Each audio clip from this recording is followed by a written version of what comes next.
Some days in the US are very quiet, sobrang tahimik. Minsan chinecheck ko pa kung holiday ba today. Hi everyone! I hope you're doing well. I'm Lorraine and I'm a Filipina living in the US, and today I will be sharing a quiet day in my life. Simple lang naman to guys, about skincare, hot chocolate, cooking, and some thoughts about adjusting to life here and learning how to enjoy the silence. I usually start my morning by taking care of my face. First step I do is I will be using this Cetaphil Daily Facial Cleanser because I have a sensitive skin. It's really gentle and it keeps my skin clean without drying. Alright, so for the second step is I'm gonna be applying this CeraVe Moisturizing Lotion. It's winter right now, so my skin gets super dry. For my third step, I'll be using CeraVe sunscreen even though it's cold, but the sun is still out, so sunscreen is still important.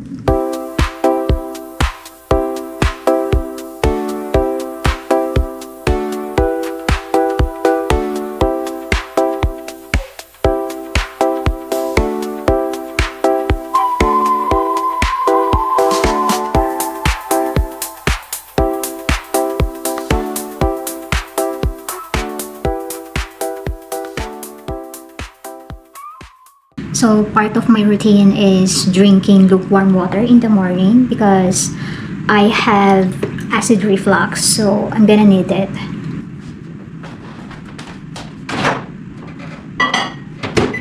Mornings here usually starts very calm. Walang nagbubusina, walang maingay na kapitbahay. So sa Pinas, maaga pa lang may mga marites na. So kung Pinay ka or Pinoy ka, alam mo na yun. I'm gonna be making hot chocolate, so this is the brand I'm gonna be using, and also I'm gonna heat this milk for about 1.5 minutes. So share ko lang, dito pala ako nag New Year sa US and first time ko, walang maingay, wala talagang paputok.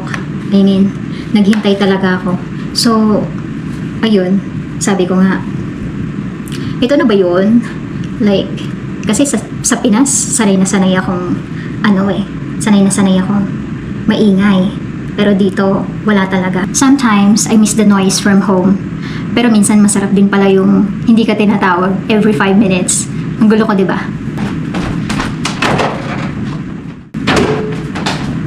Maingat na.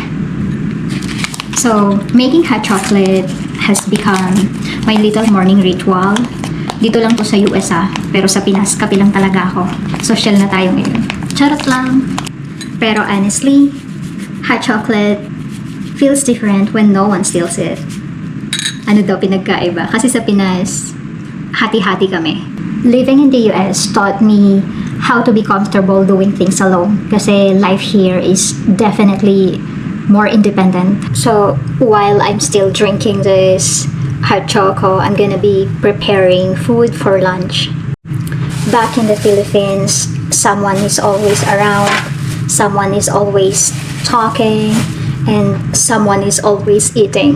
Yung hindi mo na alam na kung sino nakakausapin mo.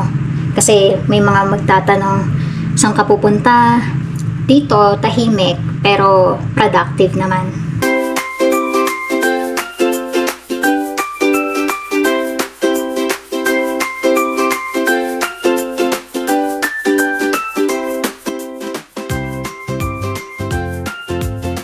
Cooking something simple always reminds me of home.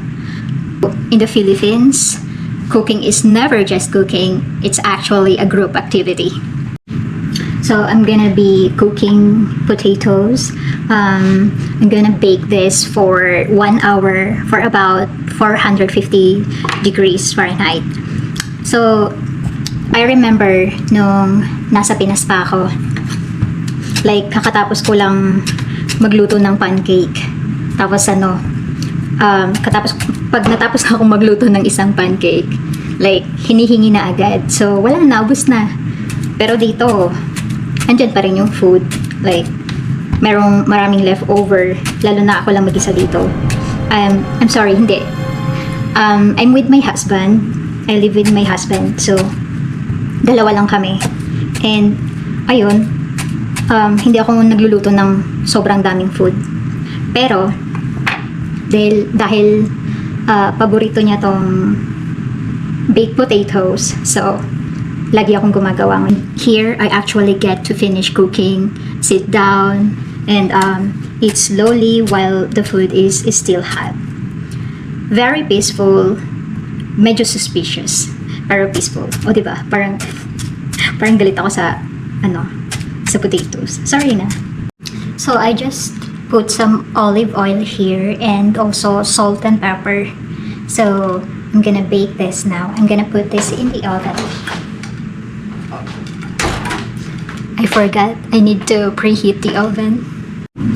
So, while nag-preheat yung oven, mag-ano muna ako, i-marinate ko tong pork chop. So, this pork chop, I'm gonna be making chuletas. It's a Puerto Rican food. So, yung ingredients, goya adobo, paprika, o diba, parang akong nag-advertising. Charot lang. So, paprika, garlic powder, oregano leaves, and also onion powder, and last is peppercorn.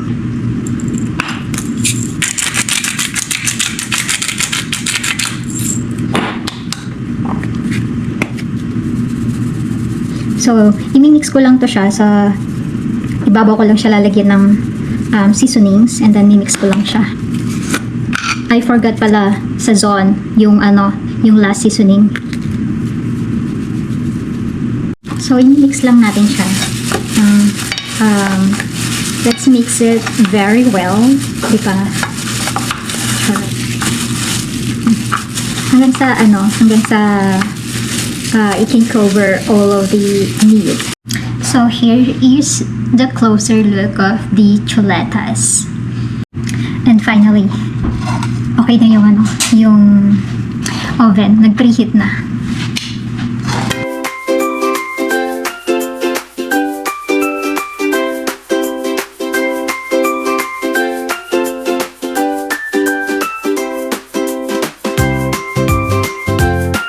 Sabi ko, konti lang lulutuin ko, pero madami pala. Magluluto pa ako ng gulay. So, magluluto ako ng chuletas and yung minarinate ko na bulgogi kagabi. So, yun siya. Ang dami. And magluluto pa ako ng gulay. So, ang gagawin ko sa chuletas, lalagyan ko siya ng foil kasi sa air fryer ko siya lulutuin. Okay. I'm gonna put some thyme on it, pero syempre huhugasan ko muna to.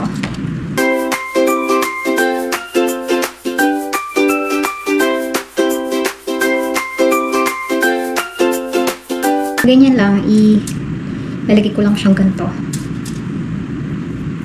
Kasi kaya ako naglalagay ng thyme because I want to add flavor on chuletas and it tastes very delicious. So, lalagay ko lang siya sa foil. Diba? O, diba?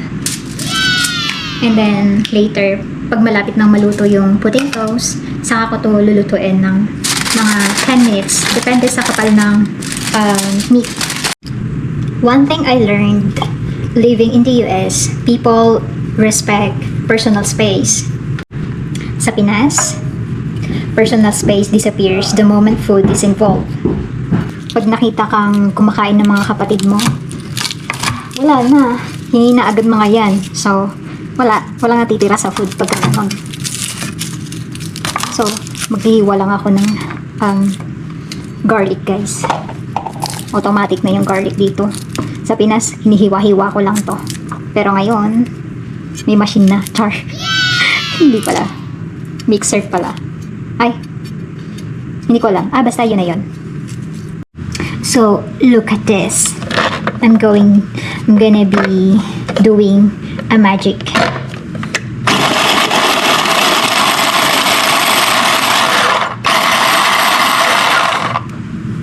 Tada! Diba? Magic. So, nag-reminder na pala si Alexa. So, ipipreheat ko muna tong air fryer and then lalagay ko yung bulgogi and chuletas.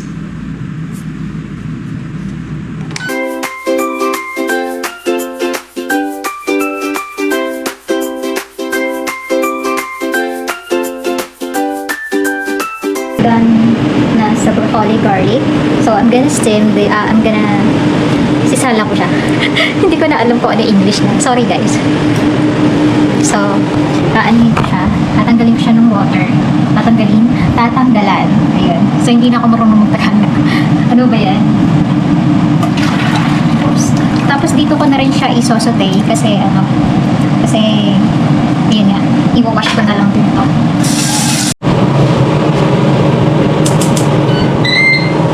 Tapos na pala yung kailangan kong bilisan pala. I need olive oil. Meron. Wait.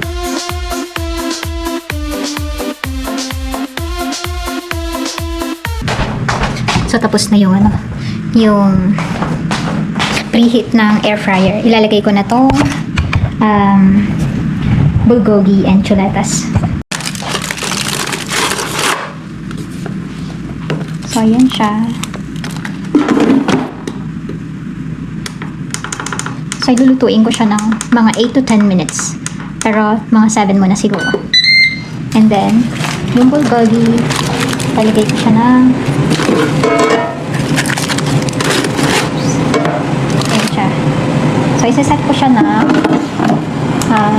siguro 450 and then mga 10 minutes. So, dito na ako sa garlic. Isasaute ko na yung broccoli and cauliflower.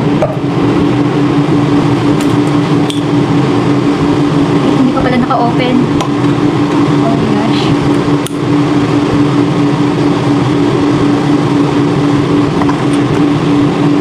So, lalagyan natin itong garlic. Baka masama. Tanggalin ko.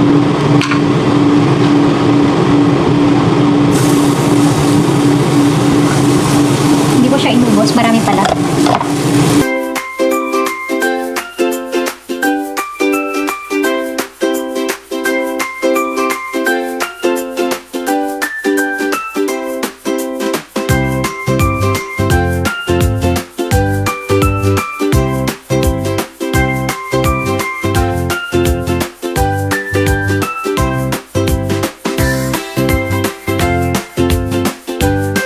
Let's take a look dito sa bulgogi kung anong update.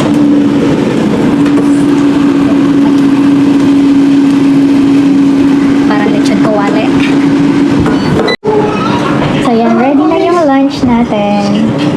Pero yung bulgogi nasa ano pa, air fryer pa. Okay? Muntik na masunog. Simon's always facing cash. Sure, because that's sugary. But he won't ship any tickets for the penny. He prefers a plan. What do you put on top of it? For city hall business. People Wala. pay cash there. Yung marinate lang na sauce. $4 in the nearest nickel. And he that makes common sense. It's fair. Common sense about common sense. Sorry for the cheap joke. Hey, Bristol, I'm your reporter Roger, saying Channel 3 Eyewitness News. Thank you, Roger. We love that. Okay. Okay, dito ko sa ano? He's playing on the road in New Jersey Sa last night, and now the women are teeing up for their pork next chop. battle to break down all the action in the big Husky win. And let's give you a live look. 26 Subaru Crosstrek This is cooked, right? Yeah. Just want to make sure. hybrid powertrain and trusted symmetrical all-wheel. So, ayun guys, kakatapos lang namin mag-lunch. Living in the US has not always been easy. But it taught me patience, independence, and appreciation for small moments. Quiet days like this, kahit minsan nakakapanibago, remind me how much I've grown. I still miss my family in the Philippines and I hope to visit them someday. But for now, I'm grateful for this season of my life. Quiet, simple, and full of learning.